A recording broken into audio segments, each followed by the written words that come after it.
यहां पर एक तस्वीर अगर ध्यान देंगे तो इस तस्वीर में क्या आपको दिखाई दे रहा है? आपको दो व्यक्ति दिखाई दे रहे हैं। एक व्यक्ति हो जाते हैं जिनका नाम हो जाता है भारत के, हमारे प्यारे भारत देश के प्यारे से प्रधानमंत्री श्री नरेंद्र मोदी जी। दूसरे व्यक्ति कौन है?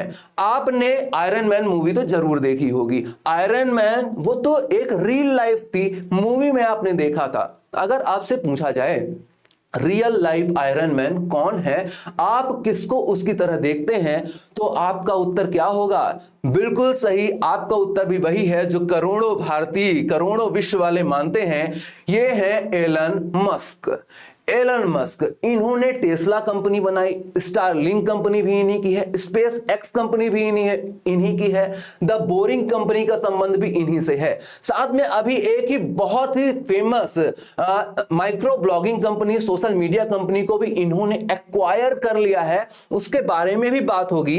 लेकिन ये 1 साल पहले का दृश्य है, जब गए थे अमेरिका हमारे प्रधानमंत्री नरेंद्र मोदी जी, और वहां पर इनकी कंपनी की विजिट भी की, इनसे मुलाकात भी की, राइट। और अभी ये क्यों चर्चा में आ गया है, अभी हम इसके बारे में क्यों पढ़ रहे हैं? क्योंकि हमने देखा था कि अभी अभी हमारे देश के जो प्रधानमंत्री नरेंद्र मोदी जी हैं, मिस्र और अमेरिका 2 देशों की यात्रा पर गए हुए हैं। मिस्र और अमेरिका 2 देशों की यात्रा पर गए हुए हैं। अमेरिका पर जब ये गए तो अमेरिका के राष्ट्रपति श्री जो बाइडेन भाई साहब से तो मुलाकात हुई, साथ में किससे मुलाकात हुई? एलन मस्क से मुलाकात हुई। एलन मस्क ने फिर इनसे मुलाकात के बाद अपने जो मन की बात है वो जाहिर करी। मन की बात करना तो किसका काम है? प्रधानमंत्री नरेंद्र मोदी जी का काम है। लेकिन इनसे मुलाकात के बाद एलन मस्क ने भी अपने मन की बात कही और काफी सारी बातों का उजागर किया। जैसे इन्होंने ये बोला, भारत में जब हमारे प्रधानमंत्री भारत के प्रधानमंत्री जब आए थे पिछली बार, तब भी उन्होंने इस बारे में बात की थी कि आप ज्यादा से ज्यादा भारत में निवेश करने की कोशिश करिए। इन्होंने भी दिलचस्पी जताई है। क्यों? क्योंकि भारत में आप देखेंगे, हमने अभी कुछ दिनों पहले कई सारे रैंकिंग्स की बात की। जब भी हम बात करते हैं सोलर एनर्जी के बारे में, तो आप देखेंगे सबसे ज्यादा कहां पर हो जाता है? गुजरात में इंस्टॉलेशन बढ़ चुका है। पहले तमिलनाडु पे सबसे ज्यादा इंस्टॉलेशन हुआ करता था सोलर एनर्जी का, अब इसका उत्पादन में हम गुजरात की भी अहम भूमिका देखते हैं। राजस्थान की जब बात की जाती है तो पवन मतलब विंड एनर्जी में राजस्थान का नंबर शीर्ष पर आ गया है। यही चीजों के बारे में, मतलब सस्टेनेबल एनर्जी, जो भी रिन्यूएबल एनर्जी होती है, जो कि हमारे सस्टेनेबल डेवलपमेंट को बढ़ावा देगी, तो उसके लिए इंपॉर्टेंट बताया है एलन मस्क ने। भारत को बोला है कि यहां पर जो भी 3 चीजें महत्वपूर्ण होती हैं वो भारत के पास सारी हैं। भारत के पास अच्छा सौर ऊर्जा डेवलप करने का अच्छा स्रोत है, इसके अलावा पवन ऊर्जा को भी अच्छे से डेवलप किया जा सकता है, और बहुत ही ज्यादा लैंड भी है भारत के पास, और साथ में मैन पावर भी है। इन सारी चीजों से सस्टेनेबल डेवलपमेंट को बढ़ावा दिया जा सकता है। अब बात यह निकल कर आती है सस्टेनेबल डेवलपमेंट, सतत विकास क्या होता है? सतत विकास, सतत मतलब निरंतर चलने वाला विकास। निरंतर मतलब क्या? देखिए, कोई भी चीज है, मान लीजिए हमको कोई उद्योग करना है, हमको कोई व्यवसाय करना है, तो उसके लिए हमें पर्यावरण से कुछ ना कुछ चीजें लेनी पड़ती हैं। पर्यावरण से कुछ भी चीज हम लेते हैं तो वापस में हम पर्यावरण को प्रदूषण देते हैं, वापस में हम पर्यावरण प्रदूषण करते हैं, राइट। तो हमें सिर्फ उतना ही पर्यावरण को नुकसान या क्षति पहुंचानी चाहिए कि हमारे जो आगे आने वाली पीढ़ियां हैं उनको भी हम उसी प्रकार की पृथ्वी प्रदान कर पाए जिस तरह की हमको मिले हैं, राइट। कुल मिलाकर उस प्रकार के स्रोत हम अपनी अगली पीढ़ी को दें जिस प्रकार के स्रोत हमें प्राप्त हुए हैं। यह मतलब होता है सस्टेनेबल डेवलपमेंट का। मतलब हमें पर्यावरण को क्षति नहीं पहुंचानी है। इसी में एक वर्ड और हमने पढ़ा था, कार्बन न्यूट्रल, राइट। कि मतलब जितना कार्बन प्रदूषण हम कर रहे हैं, उत्सर्जन हम कर रहे हैं, उतने ही ज्यादा पेड़ पौधे आदि चीजों से हम कार्बन को सोखें। मतलब जो भी कार्बन उत्सर्जन हो रहा है उसको खत्म करने की भी कोशिश करें, तो ये कार्बन न्यूट्रल वर्ड निकल कर आया है। और इसी की दिशा में काम करने के लिए यहां पर एलन मस्क बहुत ही ज्यादा जाने जाते हैं। इन्होंने इलेक्ट्रिक कार बनाई और इसीलिए इलेक्ट्रिक कार की जो कंपनी है टेस्ला काफी ज्यादा चर्चा में रहती है, राइट। इन्होंने क्या बोला, ये बोला है कि अगले साल तक ये प्लान कर रहे हैं भारत में आने में। और लास्ट में इन्होंने जो बोला वो सबका दिल छू गया। इन्होंने बोला कि ये भी प्रधानमंत्री नरेंद्र मोदी जी के फैन हैं, क्योंकि प्रधानमंत्री नरेंद्र मोदी जी जब भी मिलते हैं भारत में निवेश करने की बात करते हैं। और वास्तविकता में जो भी व्यक्ति किसी देश के बारे में खुद से ज्यादा सोच रहा है वो एक आदर्श माना जा सकता है। ऐसी बात एलन मस्क के द्वारा कही गई थी। तो ये बात रही एलन मस्क की, राइट।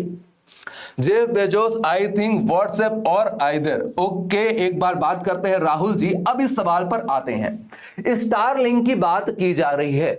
स्टारलिंक एक कंपनी और हमने देखी थी, उस कंपनी का नाम क्या हो गया था, मैं यहां पर लिखना चाहूंगा, space x. Space x company हमने देखी थी, राइट। स्पेस, इसके तो नाम में ही है, स्पेस से ये संबंधित हो जाती है। किससे? स्पेस से संबंधित हो जाती है, राइट। तो जैसे हमने देखी है भारत में इसरो होती है, अमेरिका की नासा होती है, उसी तरीके से यहां पर प्राइवेट सेक्टर में काम करने वाली कंपनी हो जाती है स्पेस एक्स। तो क्या यहां पर स्टारलिंक हम नाम देख रहे हैं, ये तारों के अध्ययन के लिए है, ये तारों से संबंधित है क्या? जी नहीं। जैसे आप जियो को देख रहे हैं ना, जियो डेटा प्रोवाइडर कंपनी हो जाती है, राइट। उसी तरह से इंटरनेट प्रोवाइडर कंपनी होने वाली है स्टारलिंक। और बहुत दिनों से बात चल रही है कि स्टारलिंक भारत में आने वाली है और यहां पर इंटरनेट के क्षेत्र में कुछ और क्रांति भी भारत में साथ लाने वाली है, राइट। अब बात करते हैं कुछ और कंपनियों की। ऑप्शन पर चलते हैं। इसका सही आंसर तो हो जाएगा option number B, Elon Musk. Jeff Bezos, अम्मा जान, अरे भाई सामान कहां से मंगाते हो? अम्मा जान के पास से लाते हो? अम्मा जान मैंने मजाक में बोला है, अमेजन कंपनी का नाम हो जाता है। अमेजन कंपनी का नाम हो जाता है, विश्व की सबसे बड़ी ई कॉमर्स कंपनी हो जाती है। अमेजन इसका नाम हो जाता है। इसके द्वारा, मतलब जेफ बेजोस जी के द्वारा भी, जिनके द्वारा अमेजन की स्थापना की गई थी, इनके द्वारा भी एक प्राइवेट स्पेस एजेंसी की स्थापना की गई है। जैसे यहां पर एलन मस्क की कंपनी स्पेस एजेंसी कौन सी हो जाती है? Space x. उसी तरह जेफ बेजोस की स्पेस कंपनी का नाम हो जाता है ब्लू ऑरिजिन। ब्लू ऑरिजिन, तो ये भी आपको याद रखना है। मार्क जुकरबर्ग फेसबुक के मालिक हैं। फेसबुक ने इंस्टाग्राम को भी खरीद लिया है, व्हाट्सएप को भी खरीद लिया है। मतलब अब तीनों के मालिक कौन हो जाते हैं? मार्क जुकरबर्ग हो जाते हैं। बोलो हाँ। नील मोहन, जिस पर अभी आप क्लास देख रहे हो, यूट्यूब, राइट। यूट्यूब के वर्तमान सीईओ का नाम क्या हो जाता है? नील मोहन हो जाता है। तो ये भी आपको याद रखना है। एलन मस्क की अगर बात करते हैं, स्टारलिंक कंपनी हमने पहले ही देख ली है, स्पेस एक्स कंपनी भी हमने देख ली है। इसके अलावा एक बहुत ही ज्यादा चर्चित विषय, ट्विटर किया क्या? एक micro blogging social media website हो जाती है, एक एप्लीकेशन हो जाता है ट्विटर।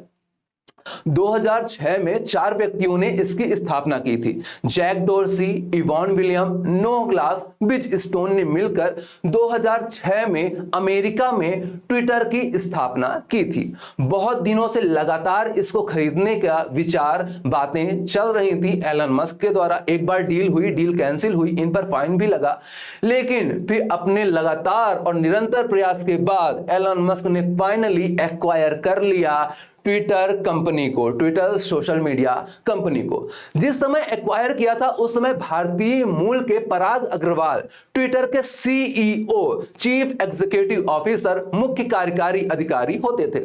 उस समय एक जोक भी बहुत ही ज्यादा चर्चा में आया था कि बताओ सरकारी नौकरी होती तो इस तरह तुमको टर्मिनेट नहीं किया जाता, राइट। ये तो मजाक की बात है, लेकिन यहां पर पराग अग्रवाल इस समय ट्विटर के सीईओ थे जिस समय एलन मस्क ने खरीदी थी ट्विटर कंपनी।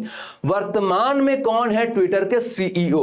जिस समय खरीदी है उसके बाद एलन मस्क ने ही सीईओ का पदभार संभाला है। उसके बाद लिंडा याकारिनो, एक नाम आप याद रखेंगे, लिंडा याकारिनो, इनको बना दिया गया है ट्विटर का सीईओ, चीफ एग्जीक्यूटिव ऑफिसर। तो इतनी बातें आपसे इस सवाल से निकल कर आती हैं, आपको याद रखनी है।